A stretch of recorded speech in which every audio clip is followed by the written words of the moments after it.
Boa tarde, pessoal. Eu dei bom dia antes ali, em nome do Senac, agora eu estou aqui como Aline mesmo.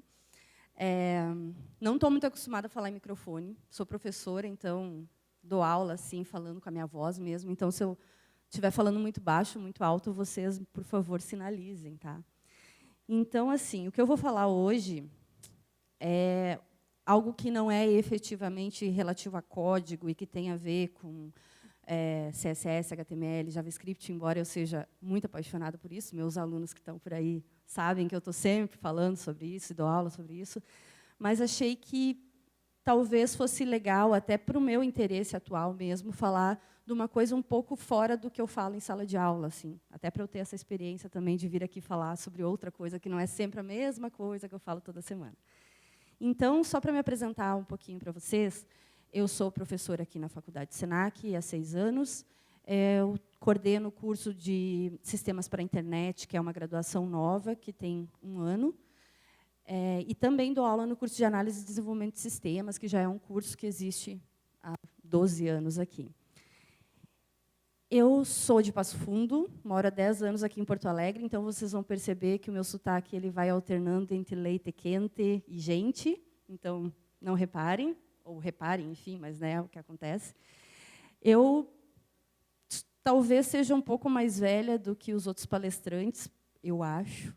Então, sou meio dinossaurinha, assim, mas estou vendo pessoas de várias idades aqui, então algumas referências que eu vou fazer talvez se encaixem melhor, outras, de repente, o pessoal vai ficar meio na dúvida, mas daí eu explico, tá?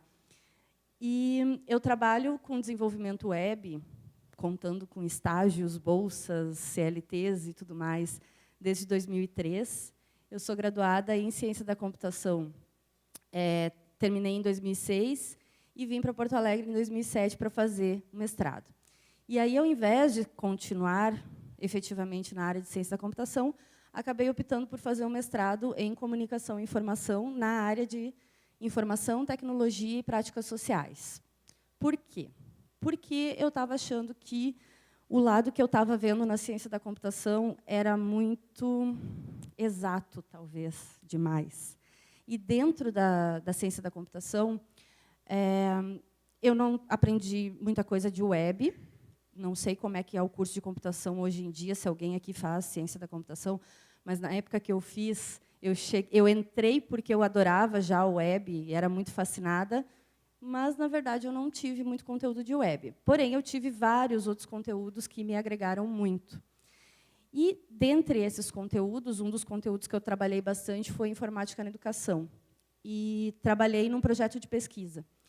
E foi ali que eu comecei a entender melhor que a informática tem muito a ver com pessoas, e que a informática é feita para pessoas, por pessoas, e que a informática é um meio entre diversas áreas e não uma área que é o fim, né? Então, eu resolvi falar hoje sobre soft skills, hard skills, justamente porque eu tenho esse interesse já há muito tempo. É algo que eu venho estudando em sistemas colaborativos. E, nas minhas disciplinas, eu tento falar um pouco também, embora a maioria das disciplinas que eu trabalho sejam de programação, efetivamente, ou de codificação de interfaces, como é o caso lá em Sistemas para a Internet, mas sem esquecer um pouco dessa parte de UX, que o pessoal já falou, dessa parte de equipes, que já foi falado também, né? Então, só para contextualizar, o que são as hard skills e soft skills? Esse é um termo bem comum, acho que a maioria já sabe, mas só para a gente fazer esse paralelo. As hard skills, então, elas são competências um pouco mais fáceis de mensurar, elas são um pouco mais definidas, específicas. E aí, na nossa área, a gente pode dizer que são todas essas habilidades de conhecimentos técnicos que a gente vai ter e que a gente vai sempre estudando e desenvolvendo ao longo da vida. São um pouco mais quantificáveis e são ditas um pouco mais exatas. As soft skills, por outro lado, elas são um pouco menos tangíveis. Elas são mais relativas ao que a gente é e ao como a gente faz as coisas. Então, elas são ditas mais humanas. Aí, a gente começa nesse paradoxo entre hard skills, soft skills, o que é mais importante, os dois são importantes. Teoricamente, eu quero dizer que é importante, mas, na verdade, o outro é mais importante. Então, assim, são várias perguntas que se fazem. Basicamente, se faz muito essa divisão entre hard skills, então eu sou da área de exatas, eu gosto das, até traduzindo, o pessoal chama de ciências duras, é meio estranho, né? Mas, enfim, o pessoal chama assim. Ou a parte de soft skills, que seriam humanas. Aí, quando a gente começa a trabalhar com essa lógica de humanas e exatas, nós temos muitos memes para ilustrar isso, né? Pessoal assim, eu sou de humanas, eu sou de exatas. Tem aqui 2 versões da Xuxa, humanas e exatas. As piadinhas que a gente... E assim, eu fico meio estranha até de dizer que eu sou da área de exatas, porque eu me sinto muito de humanas, então eu sou meio híbrida, eu acho. Assim. Então, mas eu vejo, e eu já fiz muito essa piadinha, dizendo assim, nós somos de exatas, os das humanas não sabem fazer cálculo, nós somos de exatas, vamos ensinar para vocês como é que é, e tarará.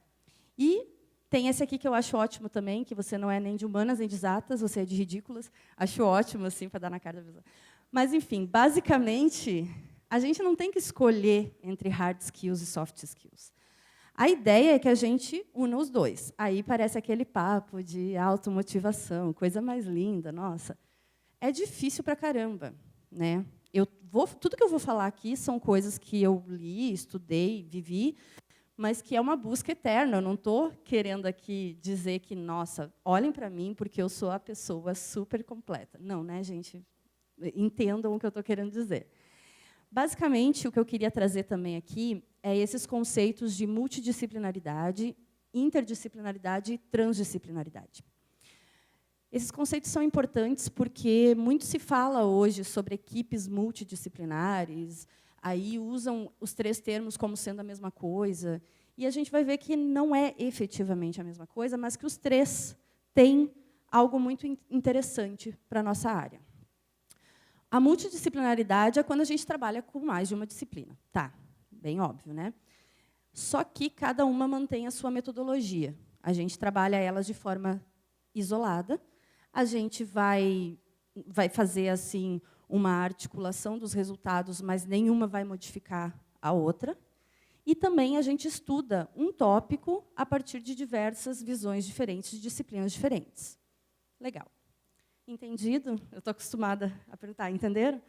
Isso aqui é o modelo do Jantz, enfim, um teórico que definiu essas 3. A interdisciplinaridade também é mais de uma disciplina, é claro, só que a gente pega uma única metodologia de estudo e vê um elemento a partir de todas aquelas disciplinas com uma única metodologia. Então, assim, os interesses de cada disciplina são preservados, porém, tem uma integração entre os resultados obtidos e se transfere um pouco dos conceitos de uma teoria para a outra. Esse aqui eu acho que é o que eu mais gosto de trabalhar, assim, que eu acho mais coerente, mais fácil um pouco.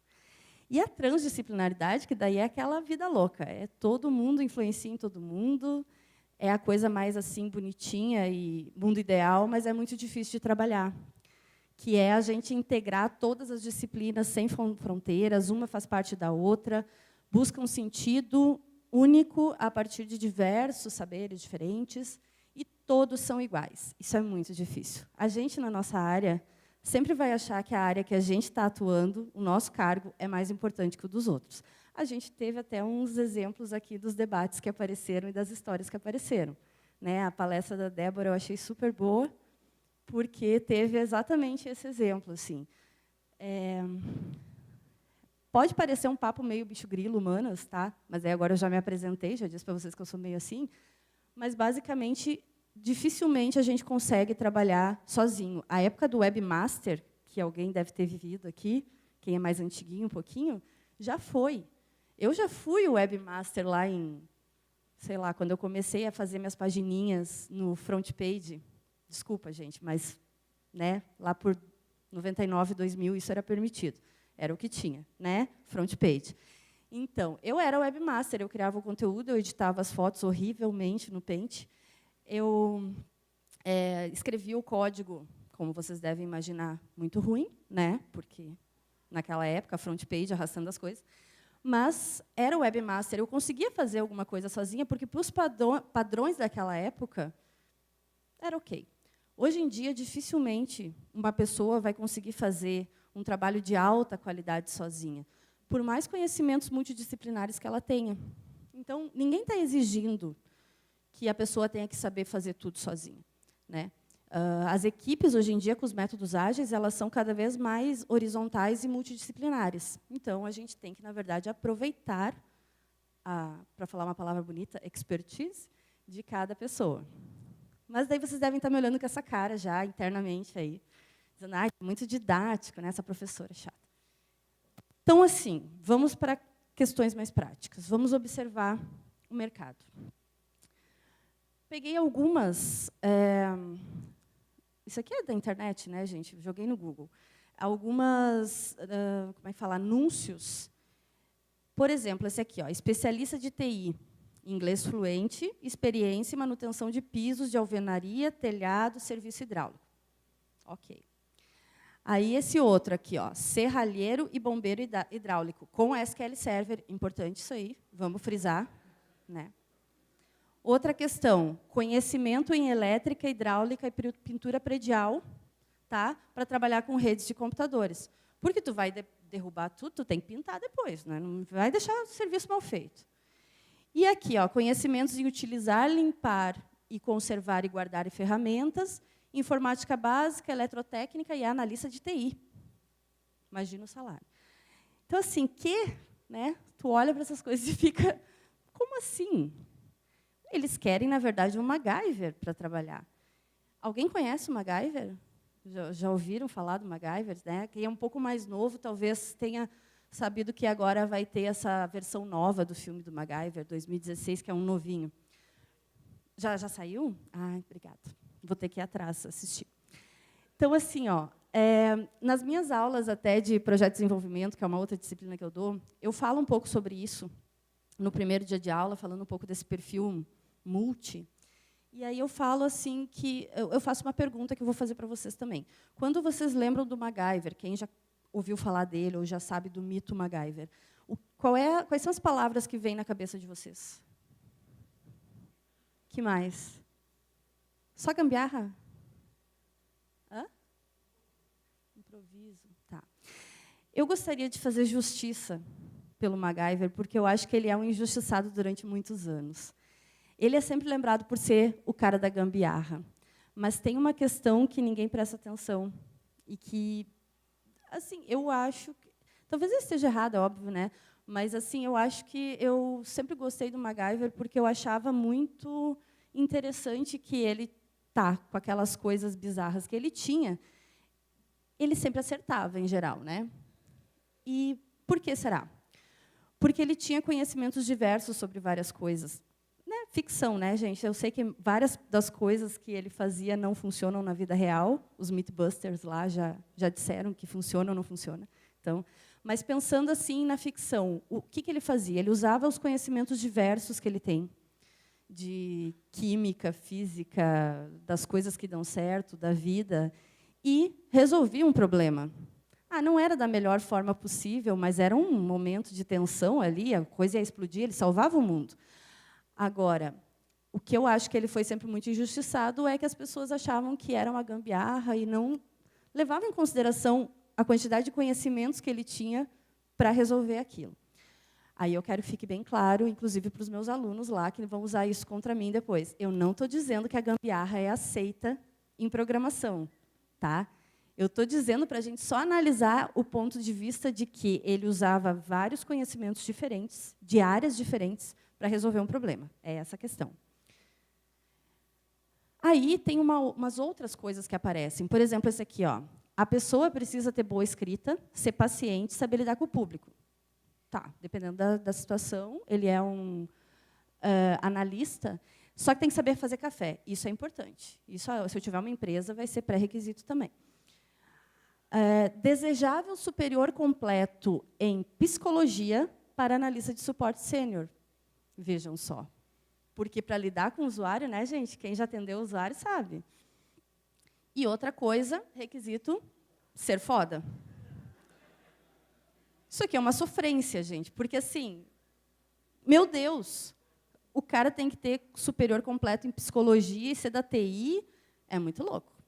Então, assim, afinal, né? O que o mercado de trabalho quer? Eu ouço muita gente, amigos, alunos, eu mesmo já achei isso, que é uma coisa assim, esse mercado é muito abusado, porque eles querem que a gente saiba tudo, bababá. Claro que tem umas vagas de trabalho ridículas desse tipo aqui, que não sabem direito o que eles querem, mas as empresas legais mesmo, elas estão fazendo recrutamentos cada vez mais, onde tu tem elementos que são requisitos e elementos que são desejáveis, que vão fazer com que tu passe na frente dos coleguinhas que estão concorrendo. Então, tem dois perfis que o Tim Brown, não sei se alguém já ouviu falar dele, ele é um CEO da IDEO, que é uma empresa de design thinking e várias outras referências de empreendedorismo com design. Ele estabeleceu dois tipos de perfis, o perfil I-Shaped People, que são as pessoas que se especializam muito numa área e não estão nem aí para o resto. Então, eu sou o cara do banco de dados e não quero me interessar em aprender um pouco de programação. Os caras programadores fazem lá para mim. Ou eu sou a pessoa responsável, líder técnica do marketing, e eu não vou me importar em programação, né? Que nem estavam te sugerindo, e eu discordo, fique claro. Então, assim, esse perfil que o mercado procura agora é o T-shaped people. As minhas referências são muito antigas, tá? Eu não sou tão velha assim. Eu sou só uma pessoa vintage, tá? Mas, assim, eu gosto dessas referências mais antigas. Mas eu já passei dos 30, então, né? O T-shaped people é o perfil que eu acho mais legal e que eu tenho percebido que, pelos contatos que a gente tem, pelo que a gente enxerga aí, é o que está sendo mais buscado. Que é assim, eu continuo tendo áreas de especialidade. Não adianta tu atirar para todos os lados, ou tu ficar preso a saber só usar frameworks, ou saber usar o Dreamweaver. Isso sim é uma sofrência. E eu não sei codificar nada, eu não sei programar nada sem a ajudinha de algum recurso, né? Ou eu sou especialista em uma linguagem e eu me recuso a aprender qualquer outra linguagem porque eu estou apegada àquela linguagem. Então, na verdade, tu tem que ter algumas especialidades, mas tu também tem que ter uma certa abrangência. Então, o que o Tim Brown diz é que tu tem que ter algumas habilidades onde tu vai conseguir transitar entre elas e se comunicar com a tua outra equipe. E esse perfil é o que ele procura na empresa dele e é o que ele percebe que na área de TI, na área de empreendedorismo, design, enfim, as startups cada vez mais se criam com perfis muito diferentes que se convergem.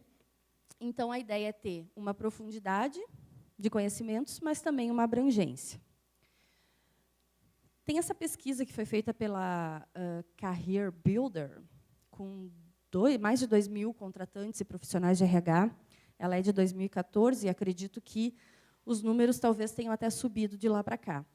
E 77% desses profissionais disseram que as soft skills elas são tão importantes quanto as hard skills. Legal. E 16% chegou a dizer até que prefere soft skills do que hard skills. E eu já vi muito isso. Tem empresas aqui em Porto Alegre, posso até citar o nome, a TW, a ThoughtWorks, é uma que é declaradamente assim. Alguém trabalha na TW aqui?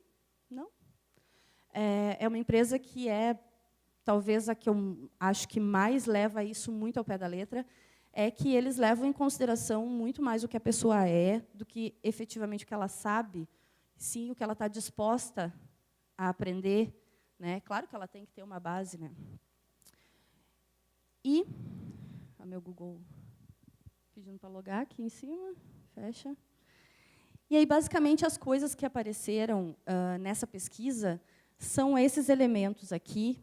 Eu botei em tamanho maior os que apareceram em maior recorrência, né? Então, questões de ética no trabalho, ser confiável, atitude positiva, organização, confiança. Beleza, né? Essas coisas aqui, acho que vocês já ouviram falar, já sabem, e acredito que, espero que busquem ser isso no dia a dia de vocês. Uma outra pesquisa feita aqui no Brasil, dessa vez, ela é de 2011, mas realmente não achei nenhuma outra pesquisa um pouco mais recente, falava que a entrega de resultados ela está muito associada a 3 tipos de competências, seriam as competências técnicas, as comportamentais e as gerenciais. Então, entra mais um aí no meio das soft skills. Aí eu vou passar muito rapidamente aqui o que eles consideram como as competências, para vocês verem e sentirem o drama da situação. As competências técnicas, então, é toda a questão de raciocínio crítico, analítico e lógico, tudo isso que a gente pode aprender numa faculdade, ou pode aprender sozinho, pode ter já uma aptidão, né? Representa tudo o que eu sei. As competências comportamentais, elas vão ali de ética, empreendedorismo, relacionamento interpessoal, consciência de diversidade cultural, são as que são mais relativas a ser.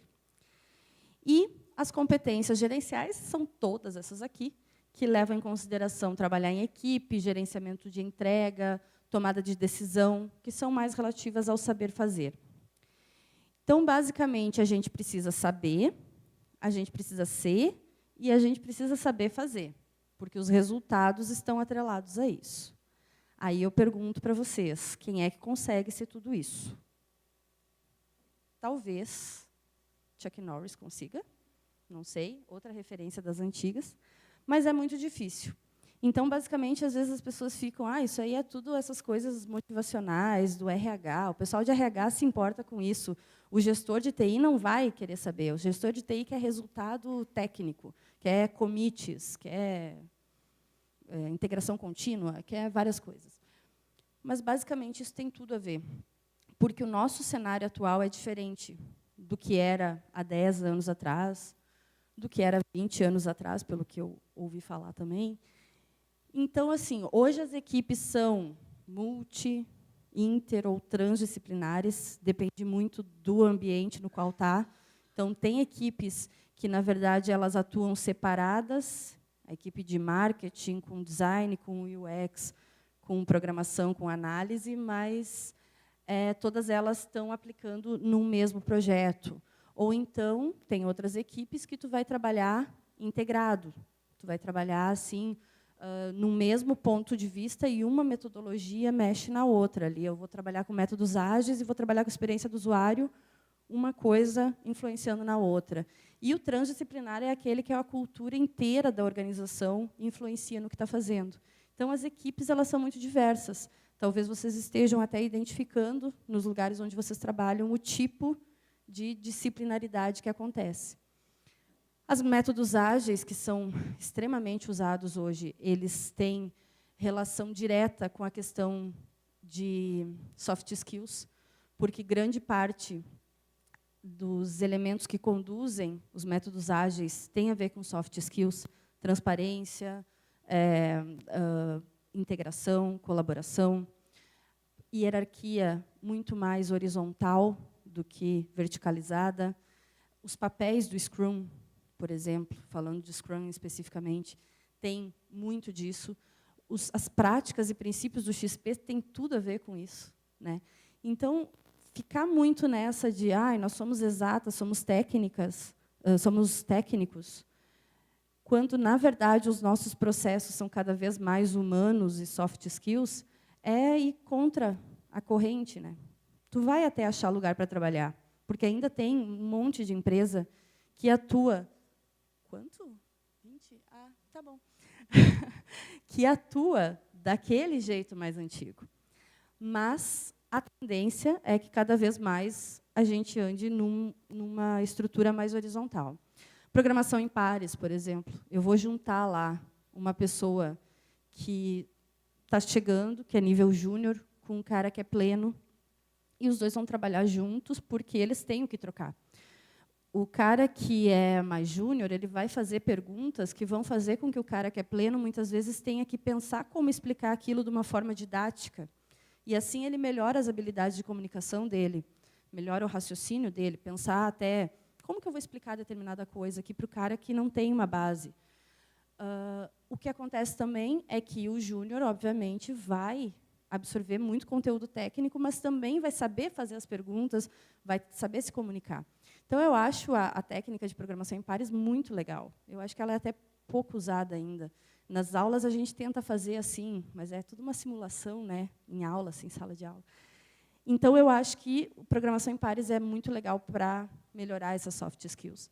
Compartilhamento de ideias. Hoje em dia, as empresas fazem eventos, pequenos eventos, onde tu vai lá apresentar uma solução que tu desenvolveu para um problema, e os teus colegas vão debater ou vão questionar, né? Então, é um compartilhamento de ideias.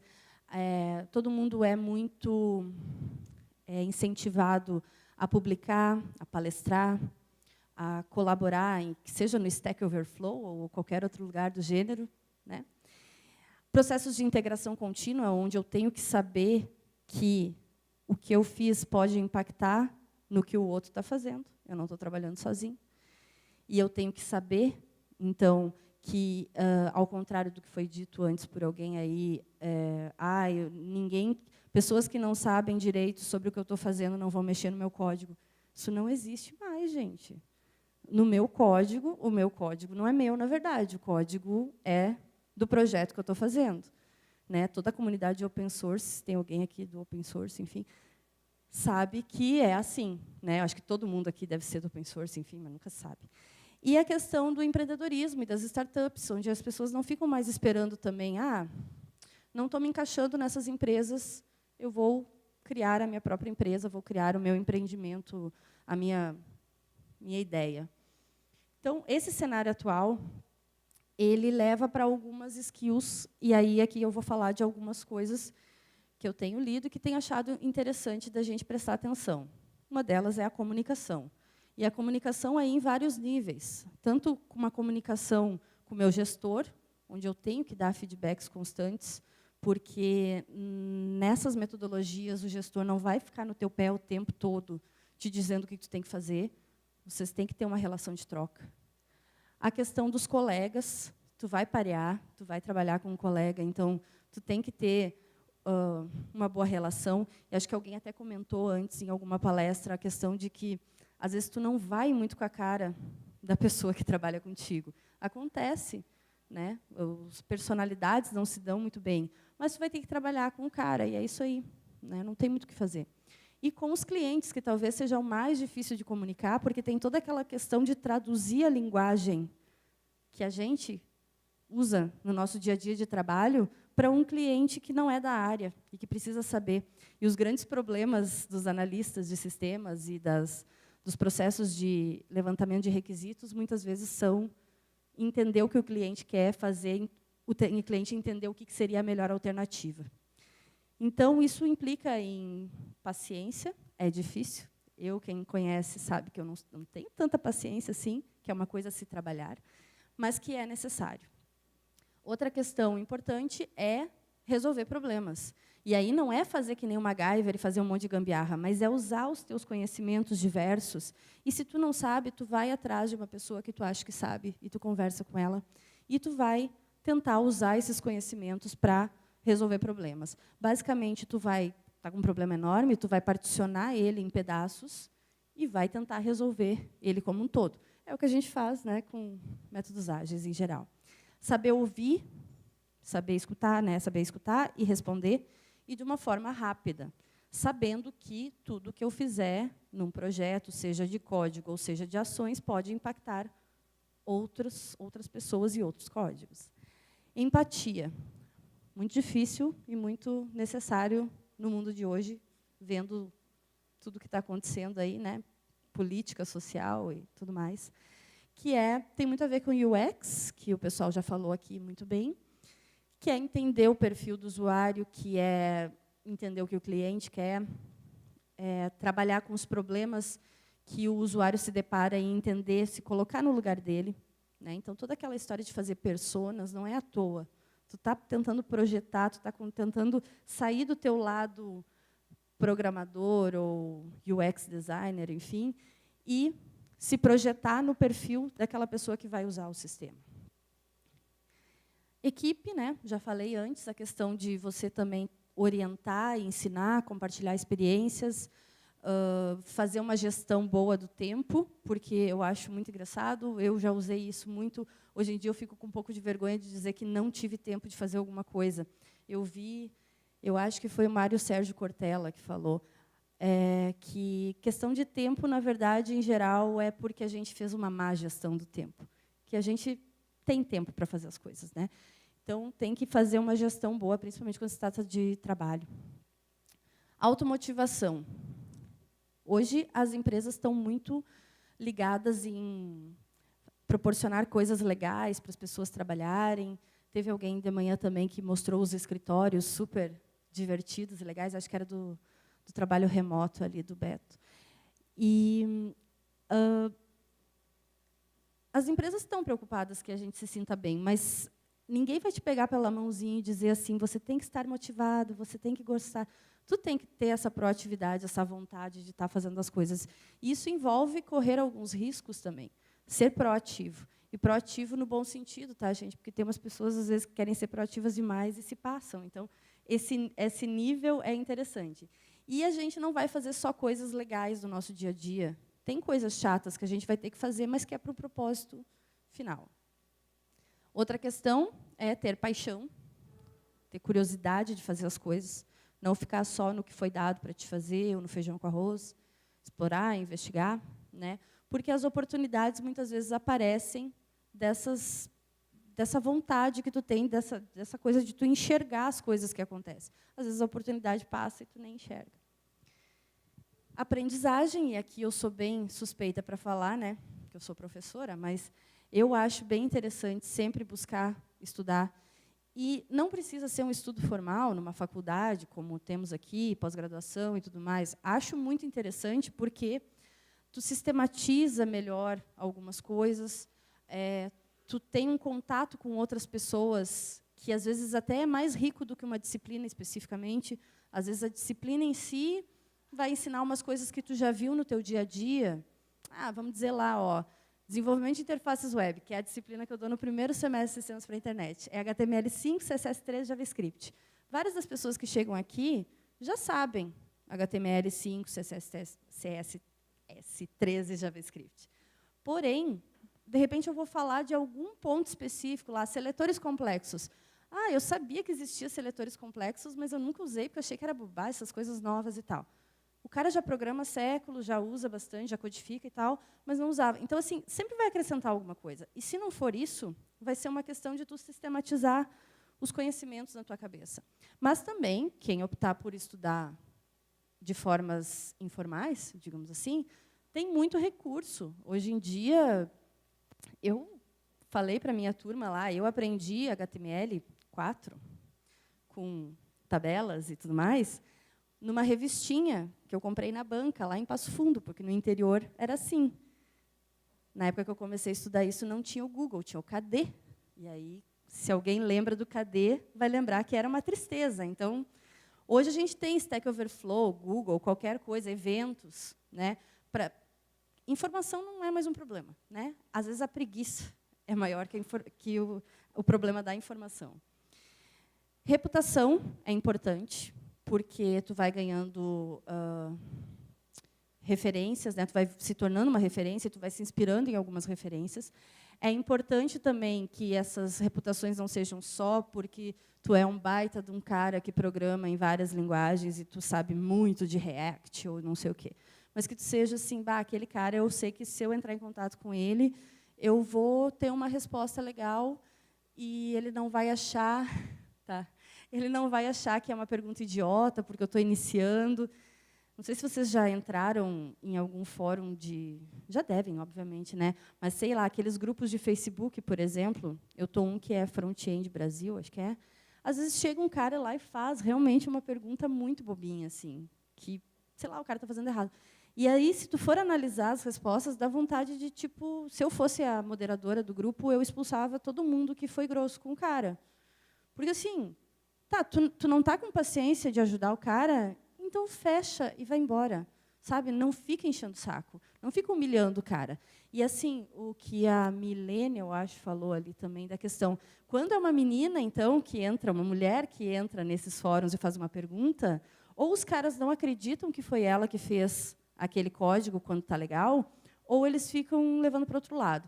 Então, assim, todas essas coisas que foram faladas hoje eu achei muito legal, porque tem muito a ver com o que eu estou falando aqui. Assim, acho que fechou bem. Inspiração, né, é essa questão de eu ter referências também. Eu sou assim, eu adoro o Maljor, para mim é cara muito legal. O Jadson e o Felipe sabem também que eu estou sempre em contato com eles. Eu tenho várias pessoas daqui de Porto Alegre e do meio acadêmico também que eu admiro. Mas vocês têm que cuidar, que eu já percebi muito isso também, que as pessoas às vezes ficam meio cegas e endeusam algumas pessoas. E aí, tudo que aquela pessoa falar é lei. E aí começa a virar aquela coisa meio xiita de uma linguagem. E aí a tendência é que, mais cedo ou mais tarde, não dê muito certo, né? Então, cuide para não ficar muito cegos, assim. Sempre revejam os seus conceitos sobre sobre as suas inspirações e busquem outras inspirações também, né? E, por fim, a questão da resiliência, que é uma skill que é muito buscada pelas empresas, porque nem sempre as coisas vão dar certo. Vocês sabem, né, que muitas vezes vai dar errado. Não sei se já aconteceu alguém aqui, por exemplo, começar a trabalhar num projeto e o projeto é cancelado no meio do caminho, e aí tu é realocado para outro projeto. Acontece. E aí, vai fazer o quê? Ah, meu Deus, eu trabalhei todo esse tempo para nada. Como para nada? Na verdade, tu fez um processo ali, tu aprendeu alguma coisa. Então, falhas também. Ah, tentei fazer de um jeito aqui, não deu certo, vou largar de mão, isso aqui não quero saber. Pedir ajuda para as pessoas e tentar de outra maneira, né? Não ficar se lamentando ou muito mimimi muito tempo. Então, a pergunta que eu faço, assim, que eu achei que eu tento me fazer também e faço para as pessoas, é que se a gente é o que a gente sabe ou o que a gente faz com o que a gente sabe. Porque se eu sei muito e eu não colaboro e não faço nada de bom com aquilo, não importa nada. E as empresas não querem mais isso também. Isso está bem visível. Algumas dicas que eu dou, porque são coisas que eu tento fazer. Eu não vou saber dizer para você se isso dá muito certo ou se não dá, ou se dá errado. Tá? São compartilhamentos de experiências e coisas que eu almejo, na verdade. Eu não estou nada do que eu disse aqui, eu estou dizendo que eu tenho, tá? Eu estou dizendo que são coisas que eu busco.